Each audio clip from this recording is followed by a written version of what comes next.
Amén. Muy buenos días. Qué bueno estar juntos. Para mí es un gozo y es un privilegio estar acá. Hace unos días uno de mis hijos me pregunta si todavía me pongo nervioso cuando predico. Y yo le contesto, el día que ya no me ponga nervioso, dejo de predicar. ¿Por qué? Porque es un privilegio, pero también es una responsabilidad muy grande el compartir la palabra del Señor. Así que espero que sea Él quien hable en esta mañana y que tu espíritu pueda discernir esta palabra y puedas escuchar al Señor hablando a través de este vaso de barro. Amén. Si tú me oyes a mí no va a pasar nada, pero si tú oyes al Señor va a haber transformación en tu corazón. Acompáñame a 2 de Corintios, por favor. Y creo que la mayor batalla para nosotros, el pueblo de Dios, no está afuera. Le quiero decir, nuestro más grande enemigo no es el mundo, tampoco es Satanás. Él dice, la Biblia, ya fue vencido en la cruz del Calvario. Si usted quiere conocer a su peor enemigo, agarre un espejo y ahí lo va a encontrar. El peor enemigo está acá, en nuestra carne, en nuestra vieja naturaleza.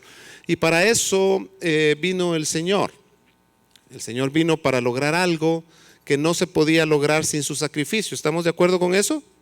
Él vino para hacer algo que sin su sacrificio hubiese sido imposible lograr. Eso es una verdad. Amén. Yo le quiero preguntar, ¿antes de la cruz había milagros? Lo quiero hacer pensar un poquito. ¿Antes de la cruz había milagros? Ok, entonces Él no vino para que usted reciba su milagro todos los días. Antes de la cruz, ¿Él bendecía con riquezas? Claro que sí, encontramos muchas riquezas. Es más, milagros más grandes de los que hay hoy habían antes. Nunca hemos visto bajo este pacto hermoso de la gracia que el mar se parte en dos, o que maná caiga del cielo, o fuego caiga del cielo. Nunca lo hemos visto, pero se vio antes. Así que Él no vino para abrir una puerta a los milagros, porque eso ya existía. Él no vino para abrir una puerta a la bendición material, porque eso ya existía. ¿A qué vino Él? A lograr lo que no se podía hacer sin su sacrificio. Y Romanos capítulo 8 dice, porque lo que era imposible para la ley, por cuanto era débil con respecto a la carne, que está diciendo que la ley nos dice qué no hacer, pero no nos capacita para no hacerlo. La ley le señala el pecado, pero no le da la capacidad para dejar de pecar. ¿Estamos de acuerdo con eso? La ley dice, no adulterarás, pero no quita el deseo de hacerlo. Dice, no robarás, pero no quita el deseo de hacerlo. Pero Hebreos capítulo 10 dice que la ley, teniendo la sombra de las cosas, no pudiendo por los muchos sacrificios, dice, hacer perfectos a aquellos que se acercaban a ellos. Así que, ¿qué es lo que vino a hacer Cristo a la cruz? A dar la capacidad para que, o el recurso para que tú y yo pudiésemos ser perfeccionados. ¿Qué significa? Que la ley sigue diciendo no matarás, la ley sigue diciendo no adulterarás. ¿Estamos de acuerdo con eso? Eso no fue abolido. La ley sigue señalando, pero ahora la gracia te capacita para agradar a Dios. No solo te dice lo que no hay que hacer, sino transforma tu corazón. Ahora eso, lastimosamente para nosotros, no es instantáneo, y para eso estamos en esta tierra. El tiempo que Dios nos ha prestado para vivir en este lugar hermoso que es la tierra, los años que Dios permita que estemos acá, es para eso, para ser transformados, para poder alcanzar la gloria de Cristo manifestada en nuestras vidas. ¿Estamos hasta acá? Amén. Así que yo quiero que me acompañes acá a 2 de Corintios capítulo 4, y quiero leer un par de versos nada más, versículo 7.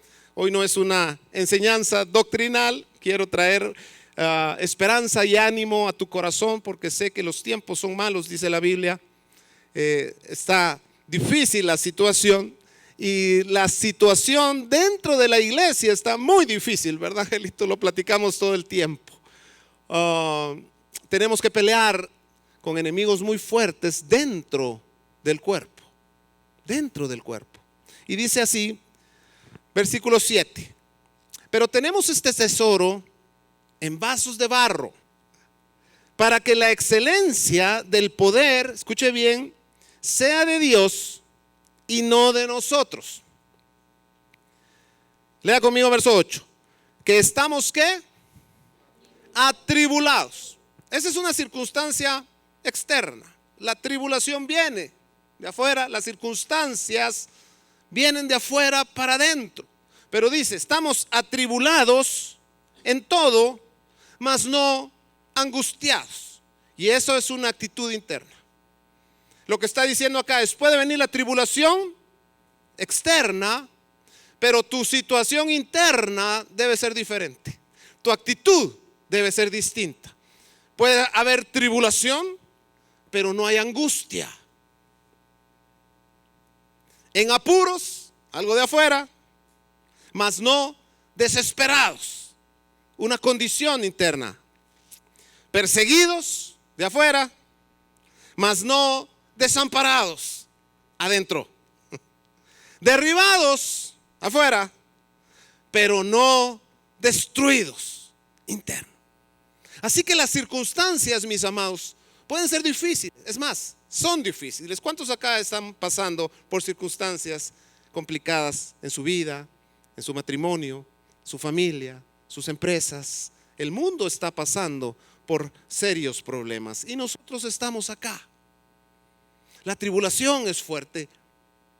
Hemos sido atribulados, hemos estado en apuros, hemos sido perseguidos. Pero mis amados, por dentro debe haber siempre una victoria en Cristo. En Josué Dios le dice a su siervo, le dice, yo solo te mando que te esfuerces y que seas valiente. No temas ni desmayes, porque yo soy Jehová, que estoy contigo. ¿Por qué le dice Dios a Josué que se esfuerce? ¿Por qué Dios le recalca 3, 4 veces en estos versos en Josué que debe ser valiente, que debe ser muy valiente? ¿Sabe por qué? Porque Dios sabía que iban a enfrentar circunstancias complicadas, que iba a venir la persecución, que iba a venir la tribulación, que iban a enfrentar gigantes y enemigos complicados de vencer. Dios lo sabía.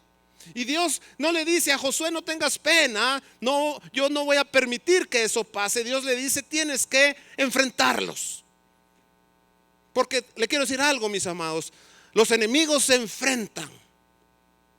Dios enfrenta a sus enemigos y Dios nos enseña a nosotros que debemos enfrentar a nuestros enemigos. Las batallas se pelean. Las batallas se enfrentan con valentía, con honor, con gallardía, con lealtad hacia nuestro Dios, sabiendo que Él es nuestro capitán de guerra, sabiendo que Él está con nosotros, pero sabiendo también que hay una parte importante que nosotros tenemos que hacer. Porque le quiero decir algo, Dios no hace todo. Hay una parte que nosotros tenemos que hacer. ¿Está usted consciente de eso? Amén. La mal predicada gracia hoy nos dice, tú no tienes que hacer nada, Dios ya lo hizo todo. No, Dios hizo todo para salvarnos. Pero Él ha preparado, dice Efesios capítulo 1, buenas obras para que caminemos en ellas. Mira, hay una premisa, Dios nunca va a hacer algo que tú puedas hacer. Te lo voy a repetir. Dios nunca va a hacer algo que tú puedas hacer. Si tú lo puedes hacer, lo tienes que hacer. Dios nunca va a orar por ti. Dios nunca va a alabar por ti. Eso es algo que nos toca a nosotros. Dios ciertamente vence a los enemigos que salen de nuestra capacidad natural para vencerlos. Pero hay enemigos que nosotros tenemos la capacidad que debemos vencerlo nosotros. Le voy a poner un ejemplo. Nosotros muchas veces vamos con Dios a decirle, Señor, sácame de las deudas, por favor. Cuando la deuda pasó nuestra capacidad de pago. ¿A cuántos les ha pasado eso? Un par de veces nada más, ¿verdad? ¿Cuántos han pasado por ahí? Que han tenido que acudir a Dios porque el problema es muy grande. Ahora, muchas veces Dios nos ha hecho un milagro y nos ha sacado de la deuda, pero si no hay una transformación interna, dentro de 6 meses, 1 año o año y medio vas a estar pidiéndole a Dios que te saque de otra deuda. Porque Dios nunca va a administrar por ti. Eso nos toca a nosotros. nos toca ser buenos administradores, nos toca aprender, nos toca hacer nuestra parte en cada área de nuestra vida. Así que, mis amados hermanos, con esto en mente, podemos llegar a la conclusión en esta mañana que Dios es bueno, pero Dios te dice, te tienes que esforzar, porque van a haber gigantes. Y sabe algo, la motivación en mi espíritu por compartirte esto es porque, como les decía hace un rato, hoy tenemos incluso que pelear en contra de las doctrinas equivocadas que llenan nuestros púlpitos y nuestras iglesias. Lastimosamente son muchas veces, muchas de ellas, no digo todas, pero muchas de ellas las que tienen el suficiente recurso para que las masas les escuchen. Y entonces hemos estado recibiendo mucho placebo detrás de los púlpitos que nos hace sentir bien, que nos hacen sentir cómodos, que nos hacen sentir seguros. Pero nuestra realidad espiritual no es esa. Hemos aprendido a vivir de apariencia. ¿Por qué? Porque si no, nosotros mismos juzgamos. Si nosotros no manejamos un buen carro, algo está mal con nuestra relación con Dios. Estamos en pecado, no creemos, no tenemos suficiente fe, y entonces entra una condenación. ¿Cuántos han experimentado esto? ¿Cuántos saben que esto es una verdad? Pero la palabra, mis amados, confronta. Quiero decirle esto otra vez: la palabra de Dios, mientras haya carne en nuestro corazón, mientras haya pecado dentro, nos va a confrontar. Nos va a alentar para que nos levantemos y para que peleemos la batalla que tenemos que pelear cada día. Mis enemigos no son los mismos que mis circunstancias no son los mismos que las tuyas, pero que yo tengo enemigos y que tú tienes enemigos a vencer. Hoy todos acá. Quiero que vayamos a Jeremías, porque te quiero animar en esta mañana. ¿Sabe por qué? Porque no siempre las cosas no salen bien. ¿Hay alguien acá que siempre le salgan bien las cosas? ¿Hay alguien acá que siempre lo primero es lo acertado? ¿Hay alguien que siempre hace las cosas bien y los resultados son buenos? Mire, no pasa. Y yo quiero que veamos hoy a la luz de la palabra, mis amados, porque incluso a los hombres de fe, a esos campeones que la Biblia nos relata que fueron hombres extraordinarios, que le creyeron a Dios, le quiero decir algo: no siempre le salían bien las cosas a estos hombres. No siempre ganaban todas las batallas. Habían batallas que perdían, y la motivación de esto, y por favor recíbalo en el espíritu, jamás va a ser tratar de motivarle a la mediocridad, tratar de insinuar que pues no me salió bien, entonces no me esfuerzo, para nada. Pero es una realidad. A veces creemos con todo nuestro corazón, a veces estamos bien afinados con Dios, en búsqueda del Señor, consagrados a Él, y la cosa no sale. ¿A cuántos les ha pasado? No acertamos la pedrada. Jeremías capítulo 18. Jeremías capítulo 18 dice así: palabra de Jehová que vino a Jeremías diciendo: levántate. Jeremías 18:1. Levántate y vete a casa del alfarero, y ahí te haré oír mis palabras. ¿Dónde se escuchan las palabras del Señor? ¿Sabe dónde? En la casa del alfarero. ¿Quieres escucharlo? Ve a casa del alfarero. Y descendí a casa del alfarero, y he aquí que él trabajaba sobre la rueda, y la vasija de barro que él hacía, ¿qué le pasó? Mire, ¿quién es el alfarero? ¿Figura de quién es el alfarero acá? Es figura del Señor, figura de Dios o del Espíritu Santo que trabaja con nosotros, que somos vasijas de barro. Y sabe, no siempre le sale bien a la primera. A veces se le echa a perder la vasija. No lo estoy diciendo yo, solo le estoy leyendo, ¿ok? Y dice: y la vasija de barro que él hacía se echó a perder en su mano. ¿En dónde estaba la vasija? ¿En dónde? en su mano.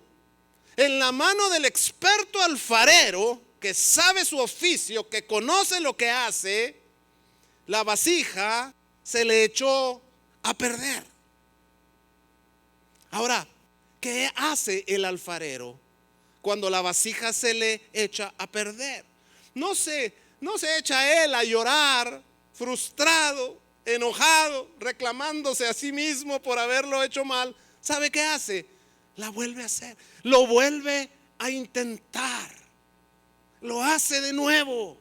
Y entonces dice acá: y la vasija de barro que él hacía se echó a perder en su mano, y volvió y la hizo otra vasija, según le pareció ¿qué? Según le pareció mejor. ¿Sabe? Hay un concepto de locura que es: locura es hacer lo mismo esperando resultados diferentes. Esa es una definición que hay por ahí acerca de locura. Un loco es aquel que hace lo mismo y espera resultados diferentes. ¿Sabe? El alfarero dice: lo voy a hacer mejor. Ya no voy a cometer el mismo error si fuera el caso. Yo lo voy a hacer diferente porque la manera en que lo estaba haciendo no funcionó.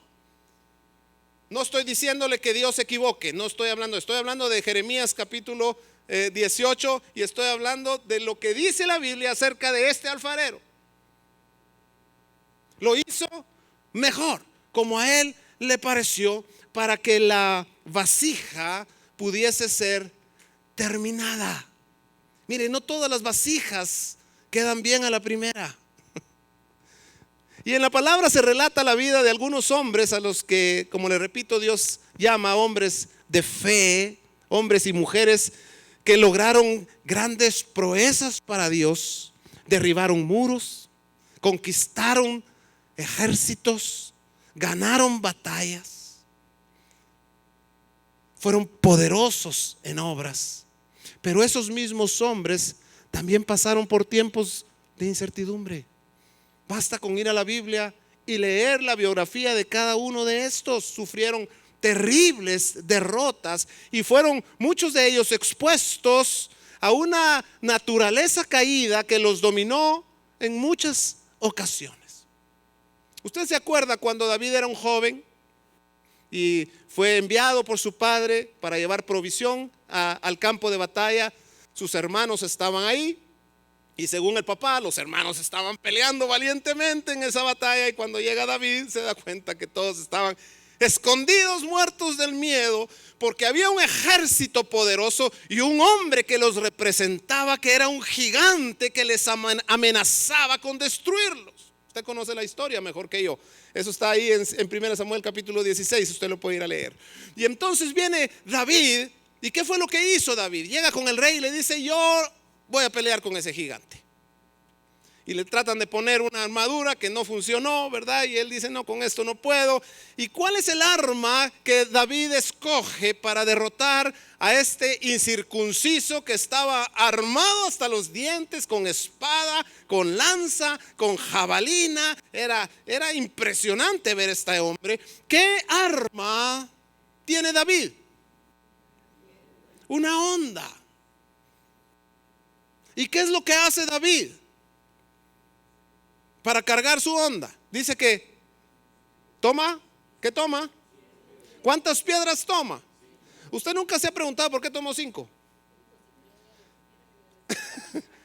Hoy le sacamos enseñanza, que son los 5 ministerios y toda la onda. Pero ¿por qué tomó 5? ¿Por qué no agarró una? ¿Sabe por qué? Porque no estaba seguro a darle a la primera. Él dijo: si no le doy a la primera, le doy a la segunda, y si fallo a la segunda, pues tengo una tercera, y si le vuelvo a fallar, saco la cuarta, y si le fallo, saco la quinta, y si le fallo, salgo corriendo. Que me alcance. Le quiero decir algo: David no siempre mató a sus gigantes a la primera pedrada. A Goliat le dio en medio de los ojos y cayó, y después toma la espada y le quita la cabeza, y es una gran victoria. Pero no siempre pasa así. Y cuando leemos la historia de David, vemos que él sufrió muchas derrotas y que algunas veces tuvo que, se le acabaron las piedras. Mire, mató a Goliat a la primera, pero doña Betsy se lo trajo al plato. Y cuando leemos nosotros la historia de David, vemos que no todo fue victoria. No todo fue un respaldo maravilloso y sobrenatural de Dios. Porque Goliat estaba armado hasta los dientes, pero doña Betsy, sin armadura, ni espada, ni lanza, ni jabalina, lo derrotó. Mis amados hermanos, no siempre los Goliats caen a la primera, pero no debemos desalentarnos, no debemos frustrarnos, no debemos deprimirnos, porque no significa que no haya otra piedra que lanzar. No significa que no haya otra oportunidad para derrotar a ese gigante. No significa que Dios te haya abandonado. Simple y sencillamente lo debemos intentar otra vez. ¿Cuántos se quedan a la primera? ¿Cuántos claudican porque no lo lograron una vez? Porque no lo lograron a la segunda. Se desalientan, dejan de creer y se apartan. Cada derrota, te quiero decir esto, cada derrota te hace más fuerte. Cada derrota te da experiencias que las victorias no te dan. En cada derrota conoces una faceta de Dios diferente que no hubieses conocido si hubieras ganado a la primera. No estoy diciendo que no nos esforcemos para pegarle la pedrada a la primera al gigante. Estoy diciendo que las derrotas también nos enseñan grandes lecciones. Los hombres de fe aprendieron mucho de sus derrotas, porque la victoria es maravillosa. Pero vemos que David después comete algunos errores, porque eso le salió muy fácil. Y es que lo fácil, mire, ¿sabe que hay una estadística? Los gringos para todo hacen estadísticas, ¿verdad? Hay una estadística que más del 90% de las personas que se ganan la lotería a los 2 años ya no tienen nada. ¿Sabe por qué? Porque no les costó. El que fundó Dubái, estaba leyendo yo, no sé si es una historia verdadera, pero lo leí ahí en San Facebook, lo leí, usted investigue. Pero dice que este hombre dijo esto: mi papá, no, dice, yo caminé en camellos, mis hijos manejarán un Mercedes-Benz, mis nietos manejarán Mercedes-Benz, mis bisnietos andarán en camello. ¿Sabe por qué? Porque lo que no cuesta se termina, no se aprecia. Por eso el corito aquel que dice dime que no pensando en un sí, usted no ha oído eso, ¿verdad? ¿Ah? ¿Sabe qué está diciendo? Haz que me cueste. Porque lo que no cuesta no se aprecia. Y Dios necesita que apreciemos su presencia. Y a veces, solo a veces, no está, no la percibimos, no la sentimos.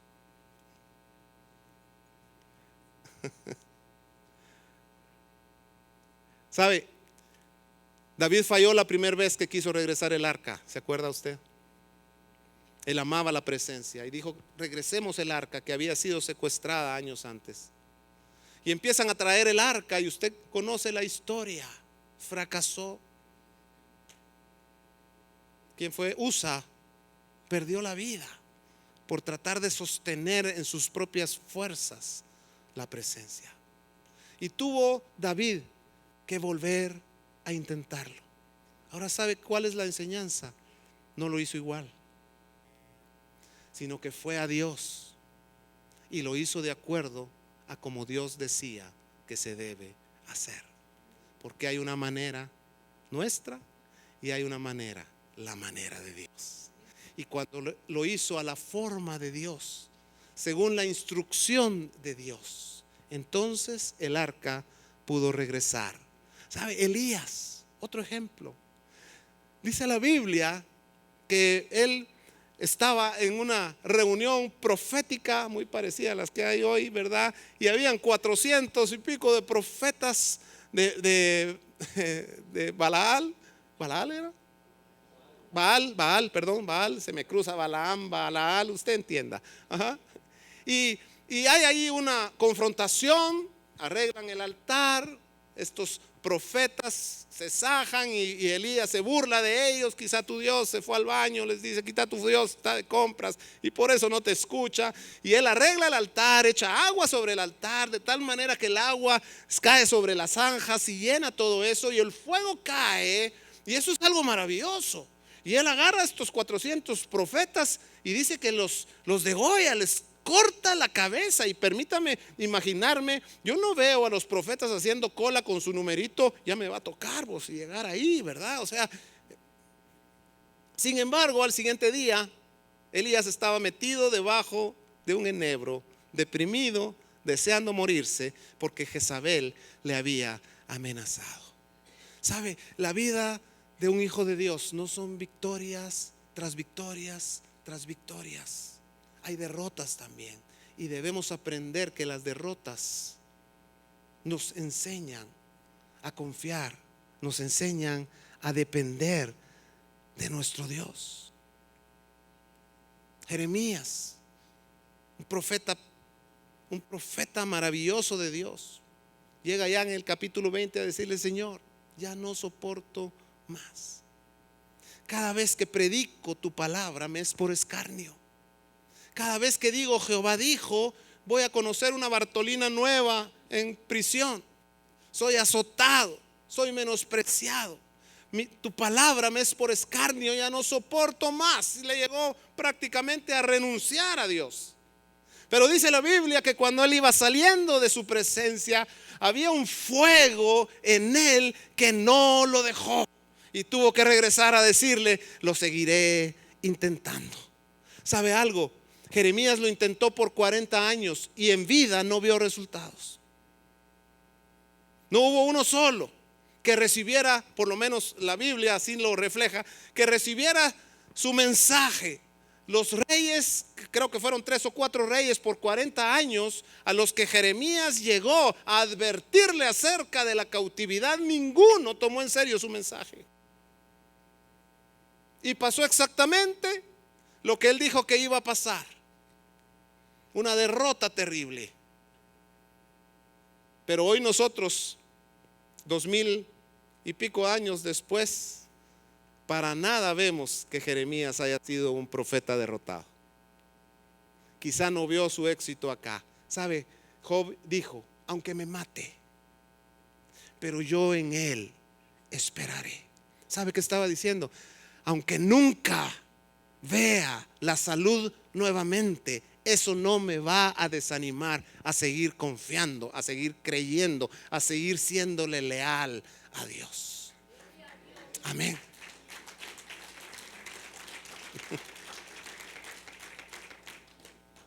Hoy somos esa, creo yo, esa generación de cristal bíblica. La iglesia del siglo XXI es la generación de cristal de Dios. Somos tan vulnerables. Somos, permítame decirle, y estoy diciendo somos, mis amados, porque no estoy señalando, yo me estoy metiendo dentro. Somos tan débiles, somos tan vulnerables, somos tan faltos de carácter, que queremos que Dios lo haga todo. Queremos que Dios nos pague la deuda, queremos que Dios nos sane, queremos que Dios nos pague la deuda, pero no estamos dispuestos a ser buenos administradores. Queremos que Dios nos sane, pero no estamos dispuestos a comer sanamente. Queremos que Dios nos restaure las relaciones, pero no estamos dispuestos a morir a nosotros mismos por amor a nuestra esposa o a nuestro esposo. Queremos que Dios haga, pero no estamos dispuestos a pagar un precio para que eso suceda. Y cuando no pasa, y cuando fallamos el tiro y cuando hemos creído con todo nuestro corazón y con todas nuestras fuerzas y nuestro ser amado no es sanado y nuestra empresa no es restaurada y nuestro hogar no termina bien, ¿sabe qué hacemos? Huimos. ¿Sabe qué hacemos? Nos amargamos en contra de Dios, le reprochamos a Dios que por qué no lo hizo. Mire, Moisés fue fiel a Dios por muchos años y al final de su travesía Dios le da una instrucción y le dice: háblale a la roca. ¿Y sabe qué hizo Moisés? Mire, nosotros juzgamos a Moisés, pero la presión que Moisés tenía en ese momento creo que no la hemos experimentado nosotros. Tenía 6 millones de personas presionando, estaba en una circunstancia terrible y viene Moisés y se recuerda de la experiencia que tuvo 40 años antes cuando golpeó la peña y le vuelve a pegar a la peña, y eso impidió que él entrara a tierra de Canaán. Un error garrafal al final de su vida. Ahora, nosotros leemos eso y podemos pensar: qué injusto Dios. Él no vio los 80 años que Moisés está, bueno, ya tenía 120 años Moisés en ese momento, pero él había vivido 40 años en el desierto en soledad y 40 años había estado como líder del pueblo de Israel. Y aparentemente Dios no tomó en cuenta esa fidelidad de Moisés por tantos años, y por un pequeño error táctico no le habla a la roca, sino golpea la peña. Y entonces Dios le dice: Moisés, no vas a entrar. Y Moisés intentó, pero la decisión de Dios había sido dada. Ahora, ¿qué fue lo que pasó? Le quiero decir algo: Moisés no es que se haya ido al infierno. Moisés está disfrutando su heredad hoy. Físicamente no entró, porque lo que Moisés hizo fue quebrantar un tipo muy importante en la Biblia. La peña es Cristo, dice la palabra. La roca que brota agua es una figura de Cristo, eso dice Corintios. Y la primera vez, cuando ellos estaban entrando al desierto, Dios le dice a Moisés: golpea la peña, la roca, con tu vara y va a brotar manantiales de agua que los va a sostener en este desierto. Y eso es una figura del sacrificio de Cristo en la cruz. ¿Qué fue lo que salió del costado de Jesús cuando le meten la lanza? Agua y sangre. Así que si la peña es una figura de Cristo y el golpear la peña es una figura de su crucifixión, 40 años después, cuando él golpea la peña, lo que estaba diciendo es: hay que crucificarlo nuevamente, porque su sacrificio no fue perfecto. Eso es lo que manifestó esa acción en figura en la palabra. Y entonces dijo Dios: lo siento mucho, no se puede, porque el sacrificio fue perfecto y eterno. Hoy ya no hay que golpear a la peña, hoy hay que hablarle a la peña. Hoy ya no tienes que sacrificar a Cristo nuevamente. Hoy el camino está abierto y puedes entrar confiadamente delante del trono de su gracia para hallar gracia y misericordia para el oportuno socorro. Cuando vayas a la cruz, escúchame bien, nosotros tenemos formas de hablar que no son tan correctas bíblicamente. Nosotros no nos debemos acercar a la cruz, nosotros nos debemos acercar a Cristo. Cuando te acerques a Él, no lo golpees, háblale. No le reclames con reproche. Le puedes preguntar, claro que se le puede preguntar a Dios. A mí me enseñaron que a Dios no se le pregunta, a Dios se le obedece. Permítame, a Dios se le obedece, pero también a Dios se le puede preguntar. Tú puedes llegar con Dios a decirle: Señor, necesito que me aclares, que me respondas, que me expliques esto. Pero a veces, cuando tenemos derrotas, nos acercamos a la cruz y ¿sabe qué hacemos? Le volvemos a golpear. Si tienes derrotas, haz lo que los hombres de fe hicieron. ¿Sabe? 7 veces cae el justo y de todas vuelve a levantarse. Si te caes, levántate. Si te caes, levántate. Si fallas, vuelve a intentarlo. Si la piedra primera no dio en su blanco, tienes otras 4 para volverlo a intentar. Dios no quiere ni espera que tú seas siempre el mejor en todo. No espera que nunca falles. Todos los hombres desde Adán hasta el día de hoy, con excepción de Cristo, hemos cometido errores terribles. Caemos, cedemos a la... ¿Quién aquí nunca ha cedido a una tentación? Si usted levanta la mano, va a quedar como mentiroso. Todos hemos cedido a las tentaciones. Todos hemos fallado. Todos hemos pecado. Eso lo dice la Biblia. ¿Sabe? Dios no tiene tanto problema con el pecado porque ya Cristo pagó por él. ¿Sabe cuál es el problema del Señor? ¿Qué hacemos después de pecar? Tu problema no es el pecado, tu problema es qué haces después de pecar. Porque lo que hagamos después de pecar va a definir nuestra eternidad. Porque el pecado ya fue pagado, pero lo que hagas después define tu corazón. Si caes y te acercas al trono de la gracia, vas a alcanzar misericordia. Si te caes, vuélvete a levantar. ¿Sabe? Pedro, el apóstol Pedro, no siempre le salieron bien las cosas. Ciertamente Jesús le dice a Pedro: bienaventurado eres Pedro, porque no te lo reveló carne ni sangre. ¿Se acuerda usted? Y unos pocos versículos después, el mismo Jesús le estaba diciendo: apártate de mí, Satanás. Pedro no siempre fue victorioso. Le negó 3 veces.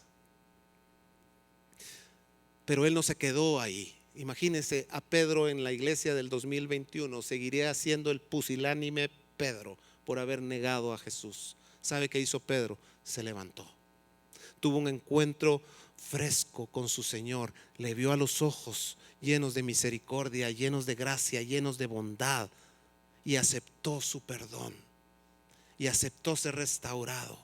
Y vemos en el libro de los Hechos un Pedro totalmente diferente al Pedro que era en los evangelios. ¿Sabe? Pedro negó a Jesús.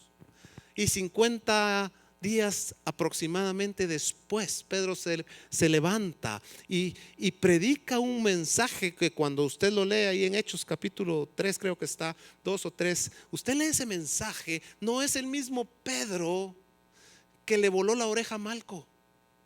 Es un Pedro que se levanta delante de 3,000 personas y les dice: si no se arrepienten, se van a perder en el infierno, porque ustedes crucificaron al Mesías. Eso le pudo haber costado la vida a Pedro, pero tuvo que pasar la derrota de la negación para conocer la misericordia de Dios. ¿Alguien acá ha negado al Señor alguna vez?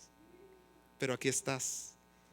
Sabes, Dios es bueno, Dios te ama, Dios está contigo donde quiera que tú vayas, y Él te ha dado una promesa y te dice: no te dejaré ni te desampararé. Donde tú vayas, yo allí estaré. Porque los errores no te definen. Lo que te define es qué haces después que hierras. Y para eso tenemos al Espíritu Santo, que nos confronta. ¿Sabe? Cuando fallamos, cuando pecamos, el Espíritu Santo nos confronta a ese pecado. Y eso terrible que sientes después de fallar no es más que Dios diciéndote: levántate, camina y hazlo diferente. Y seguramente, y te lo digo así, seguramente si perdiste el primer examen, va a venir la retranca y vamos a tener que enfrentar nuevamente la circunstancia hasta que ganemos ese examen. Así que si tú pasas cíclicamente por circunstancias complicadas en tu vida, esas circunstancias cíclicas que vienen, ¿sabe? Quizá es porque aún no has ganado la materia. La próxima vez que venga, proponte enfrentarla con fe, con valentía. Hazlo diferente. Y quizá nunca más vuelvas a ver a ese enemigo. Voy terminando. 1 Corintios capítulo 1 dice así. ¿Está conmigo? ¿Le cayó bien esta palabra? 1 Corintios capítulo 1 y versículo 25 dice así: porque lo insensato de Dios es más sabio que los hombres, y lo débil de Dios es más fuerte que los hombres. Pues mirad, hermanos, vuestra vocación, que no sois muchos sabios según la carne, ni muchos poderosos, ni muchos nobles, sino que lo necio del mundo escogió Dios para avergonzar a los sabios, y lo débil del mundo escogió Dios para avergonzar a lo fuerte, y lo vil del mundo y lo menospreciado escogió Dios, y lo que no es, para deshacer lo que es. No nos escogió por ser fuertes, no nos escogió por ser poderosos, no nos escogió por ser los mejores, sino todo lo contrario. Nos escogió para que en nuestra debilidad Él se pueda perfeccionar. Porque cuando somos débiles, entonces Él es fuerte. Toma tu debilidad, preséntasela al Señor y dile: Señor, perfecciónate en esto. Ya no quiero vivir igual. Romanos capítulo 7, Pablo llega a un límite y le dice: ¿quién podrá librarme de este cuerpo de muerte? Y el siguiente versículo él mismo se da la respuesta y dice: gracias doy por Jesucristo, Señor nuestro. Termino. Filipenses capítulo 3. Filipenses capítulo 3 dice así: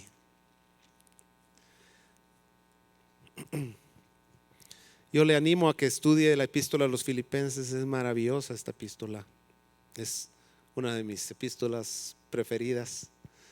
A la epístola de los Filipenses se le llama, o le llaman los teólogos, la epístola del gozo. El tema del gozo en esta epístola es muy importante. Pero cuando conocemos el contexto en el cual fue escrita esta epístola, toma una relevancia diferente. ¿Sabe usted que esta epístola fue escrita por el apóstol Pablo cuando estaba en prisión? Tenía una sentencia de muerte sobre su cabeza, estaba azotado, estaba sufriendo terriblemente una persecución. Sin embargo, él escribe allí Filipenses. No fue escrita en las mejores circunstancias, fue escrita en momentos muy difíciles para Pablo. Y él dice en el capítulo 3, y me dan ganas de leérselo todo, pero ya no tengo tiempo. Verso 7 dice: pero cuantas cosas eran para mi ganancia, las he estimado como pérdida por amor de Cristo. Y ciertamente aún estimo todas las cosas como pérdida por la excelencia del conocimiento de Cristo Jesús mi Señor, por amor del cual lo he, ¿qué dijo? Mire qué diferencia al evangelio que se predica hoy. Porque hoy el evangelio le ha servido a los predicadores no para perderlo todo, sino para ganarlo todo. Pero Pablo dice: este precioso evangelio, por amor a él, lo he perdido todo y lo tengo por estiércol, es la palabra que usa ahí, para ganar a Cristo y ser hallado en él, no teniendo mi propia justicia que es por la ley, sino la que es por la fe de Cristo, la justicia que es de Dios por la fe. Entre paréntesis, Pablo se equivocó muchas veces.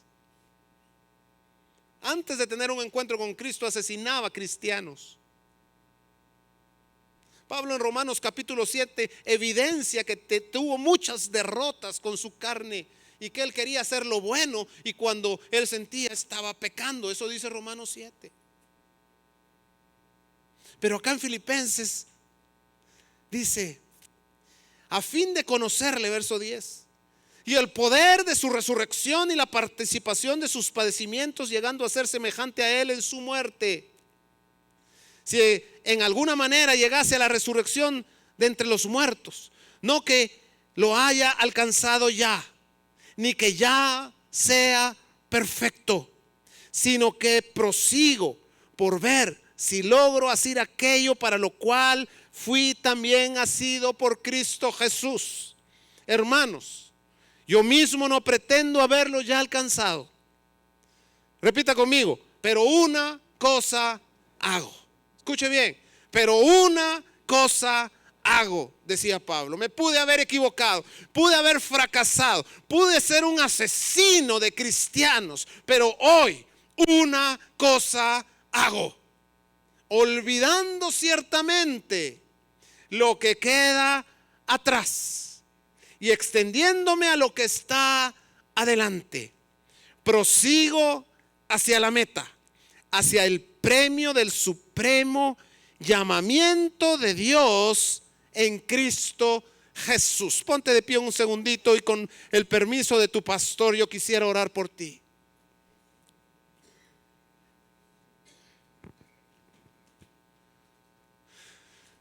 Muchas veces el pasado nos atormenta y el pasado nos impide poder continuar y poder avanzar por la culpa, por el remordimiento que podamos sentir, por la condenación que pueda venir a nuestra vida.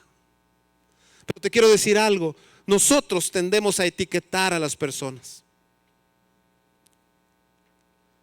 Nosotros etiquetamos a la gente. Y un pobre hombre que cometió adulterio hace 20 años sigue siendo ahora el pastor adúltero, aquel vos, el que adulteró hace 20 años, no lo volvió a hacer. Pero le ponemos una etiqueta. Dios no te etiqueta. La única etiqueta que Dios te pone es decir, tú eres mi hijo, eres amado. Yo te perdono y te restauro y te voy a dar un nuevo nombre, dice la Biblia. No estoy dándote permiso para portarte mal, ni estoy justificando el pecado.